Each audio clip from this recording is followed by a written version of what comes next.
بسم اللہ الرحمن الرحیم۔ السلام علیکم۔ سورہ عادیات اور ہمارے دلوں کا زنگ۔ اللہ تعالیٰ نے سورہ عادیات میں عظیم الشان مثال کے ذریعے ہمارے دلوں پر لگے زنگ کو اتارنے کا اس طرح بندوبست کر رکھا ہے کہ اگر ہم اس پیغام کو جان لیں تو ہم اپنے سر شرم سے جھکائے رکھیں۔ اللہ تعالیٰ نے اس سورہ کو ابتدائی کرتے العادیات کی قسم کھائی ہے، اور آپ جانتے ہیں کہ عادیات کیا ہے۔ اس سے مراد گھوڑے ہیں، مگر اللہ تعالیٰ نے اس کی بناوٹ، اس کے نخرے، اس کی خوبصورتی اور غرور سے سر اٹھا کر گھوڑے کے کھڑے ہونے کی قسم نہیں کھائی، بلکہ اللہ نے اس کی ایک ایسی کیفیت سے آغاز کیا ہے جو اس وقت پیدا ہوتی ہے جب گھوڑا اپنے مالک کے لیے ہر کام، ہر آزمائش اور ہر مشکل سے گزر جاتا ہے اور اپنے مالک کی نظروں میں سرخرو ہو جاتا ہے۔ اللہ تعالیٰ فرماتا ہے والعادیات ضبحا۔ غور سے اس آیت کو تشریح سنیں۔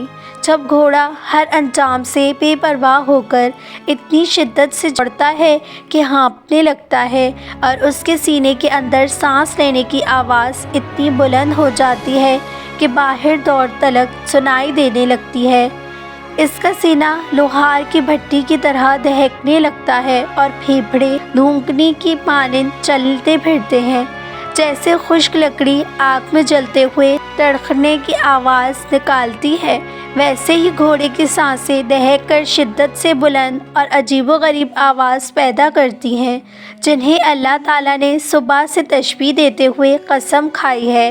اگلی آیت میں اللہ تعالیٰ نے فرمایا ہے فالموریات قدحا۔ دوڑتے ہوئے گھوڑے کی سم جب سنگلاخ پتھروں پر پڑتے ہیں تو چنگاریاں اڑتی ہیں، یعنی گھوڑے پر اپنے گھروں کے ساتھ زمین سے آگ پیدا کرتے ہیں۔ اس سے اگلی آیت میں اللہ تعالیٰ فرماتے ہیں فالمغیرات صبحا۔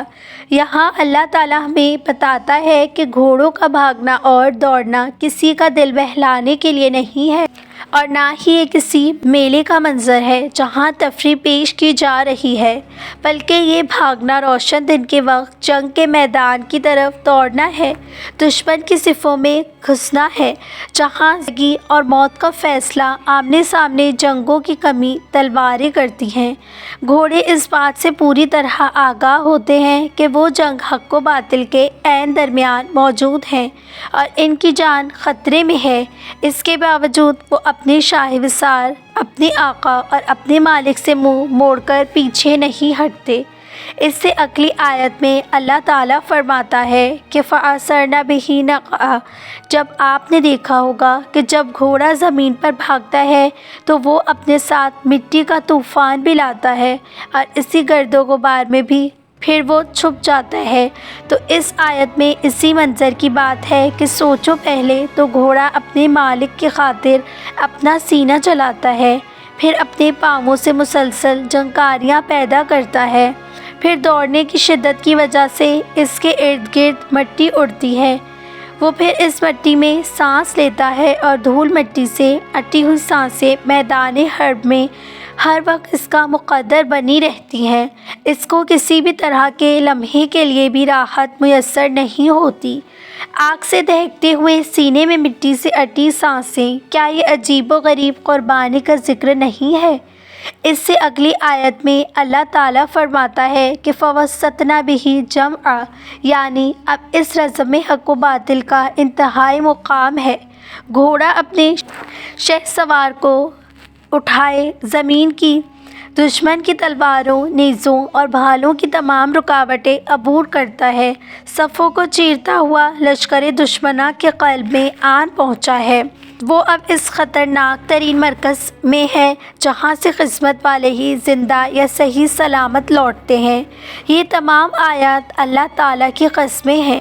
ان قسموں کا یا تو جواب بنتا تھا یا پھر دوسری آیت بھی اسی موضوع پر ہوتی، مگر اس سے اگلی آیت تو انتہائی حیران کن ہے۔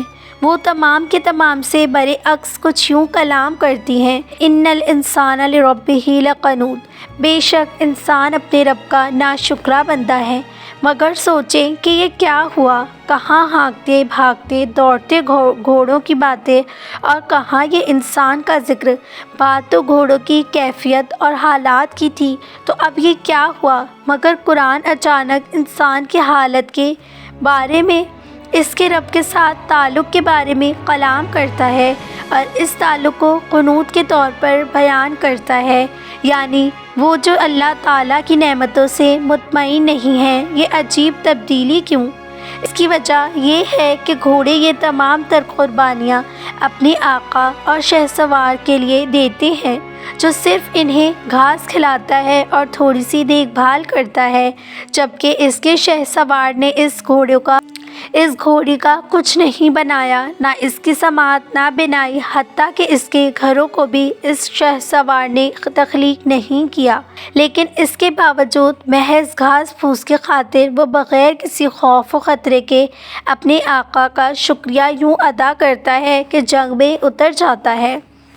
مگر جہاں تک انسان کا تعلق ہے، وہ تو اپنے حقیقی مالک اللہ تعالیٰ کی خاطر کچھ بھی نہیں کرتا، بلکہ الٹا جیسے ہی اس کا سامنا کسی ایسی چیز سے ہوتا ہے جو اس کے لیے نقصان دہ ہے، تو وہ اپنے رب کی تمام تر نعمتوں کو بھول جاتا ہے اور ناشکری پر اتر آتا ہے۔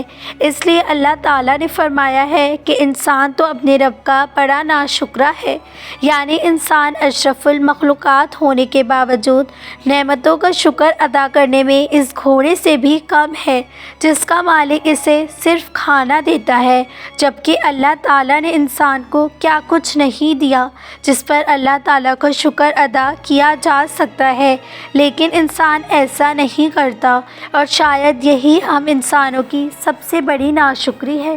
امید ہے آپ کو یہ ویڈیو اچھی لگی ہو۔ اگر اچھی لگی ہے تو میرے چینل کو سبسکرائب ضرور کیجیے گا، تاکہ میری ہر نئی آنے والی ویڈیو کا نوٹیفیکیشن آپ کو ضرور ملے۔ جزاک اللہ۔